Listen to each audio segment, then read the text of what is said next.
Yep, you're looking at it right. Normally we're 6:30 Central at this time, but tonight THV 11 is your election central. And tonight we're taking a deep dive into the special election now underway for the city of Little Rock's proposed penny tax.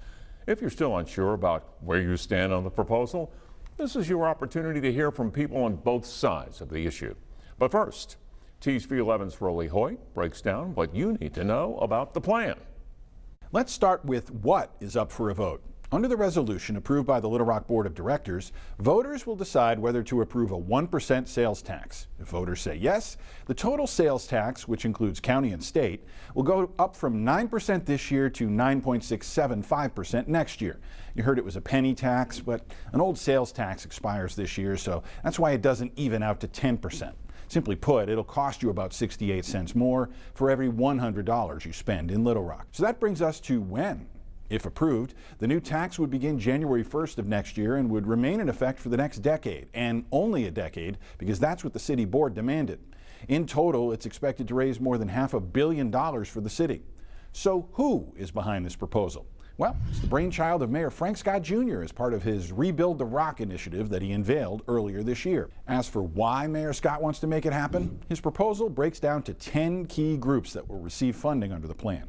The meat and potatoes: public safety, economic development, capital improvements, and infrastructure. We're talking things like a new fire station and repaving streets. Then some progressive ideas: affordable housing, early childhood education, and homelessness. And a few quality of life treats like parks and recreation, golf and fitness, and upgrades for the zoo, including a new giraffe exhibit. As for where, well, that's easy, the city of Little Rock. But let's focus on where that would put Little Rock compared to surrounding cities. If approved, the new tax rate would still be on par with what we see in other cities in the region and even our neighboring communities. Back to you. Well done, Rolly. Thank you for breaking down the basics of the plan. Let's take a look now at how much a 1% tax will cost the average person. How much money are we really talking about here? Well, let's say you spend $1,000 a month on taxable goods. You know, things like groceries, clothing, services like a gym membership maybe. If you're paying a penny more for those items, the additional tax is going to cost you $10 more a month. Adding it up, that'd mean an extra $120 over an entire year. Well, keep in mind, some people would end up paying more, others less. It just depends on how much you actually spend each month. According to estimates, the penny tax is expected to bring in around $53 million each year for the city. And again, if approved, the tax will stay in place for the next decade. Again, this proposed penny sales tax is part of Mayor Frank Scott Jr.'s Rebuild the Rock initiative. He's backing this tax increase, and he's not alone.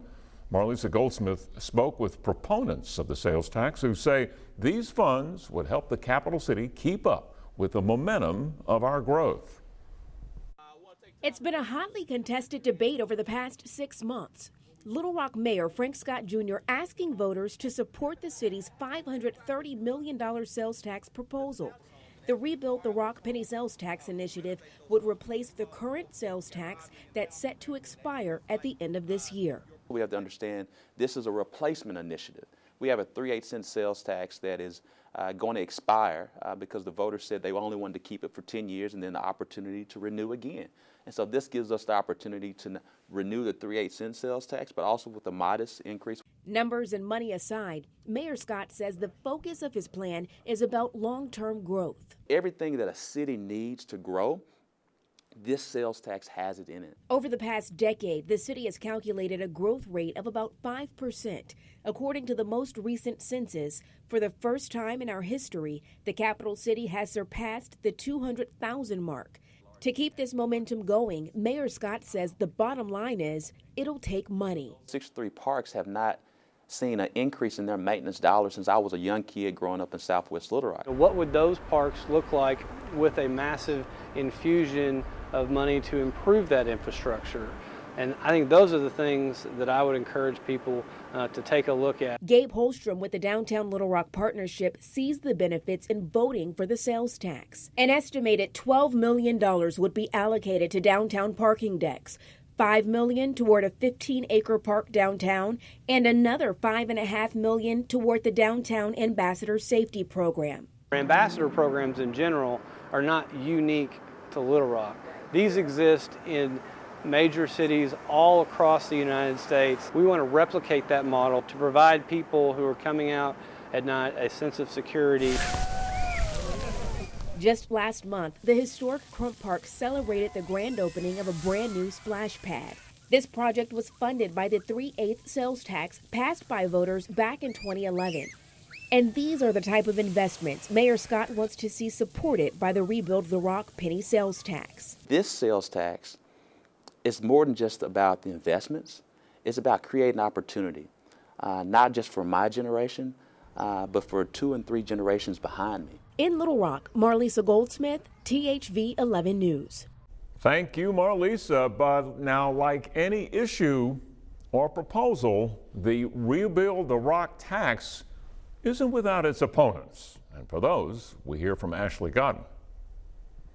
As Mayor Frank Scott Jr. pushes for his 1% sales tax increase, there are some, including city leaders, who are questioning if this is the right move for Little Rock. I'm not worried about the impact of this tax on me. I mean, it'll be negligible.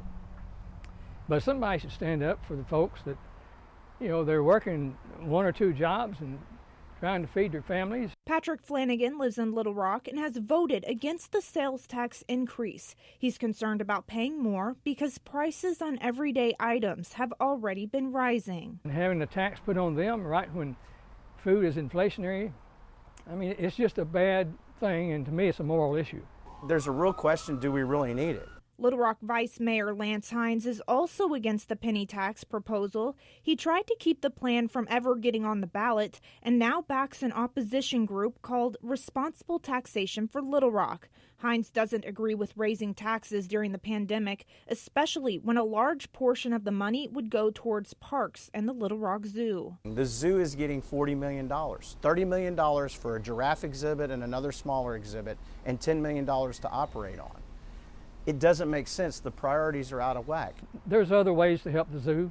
I mean, it's just not, it's a fine thing, but it's not above my priority of respecting poor people and working people. Vice Mayor Hines also says the city of Little Rock is in a surplus of millions of dollars from last year and the beginning of this year, again questioning the need for a tax increase. Instead, he proposes another option that wouldn't raise taxes, just keep them at the current rate. I honestly think the only thing that we could justify is going out and asking to renew our 3/8 cent to keep doing 10 years worth of capital projects. In Little Rock, Ashley Godwin, THV 11 News. Okay, we've covered what the tax is and what it will do. We've heard from both sides. All that's left to do is vote. But there are a few things to know before heading to polls, especially if you plan on voting early. Unlike November's election, early voting only lasts a week and is only taking place at a few locations. You can vote at the Pulaski County Regional Building across the street from the courthouse. You can also cast your ballot at one of these 6 library sites spread out across the city. The voting sites will be open from 8 a.m. till 5 p.m. with no early voting on Saturday or Sunday. You can also request to vote absentee, but there is a new deadline to get that in. Also, what's different is that anybody who requests an absentee ballot, they have to have it in our office the Friday before the election. So for absentee voters, handing those ballots in person, that means getting them in by this Friday. If you are mailing in those ballots, they have to be received by the county clerk's office before 7:30 p.m. on Election Day.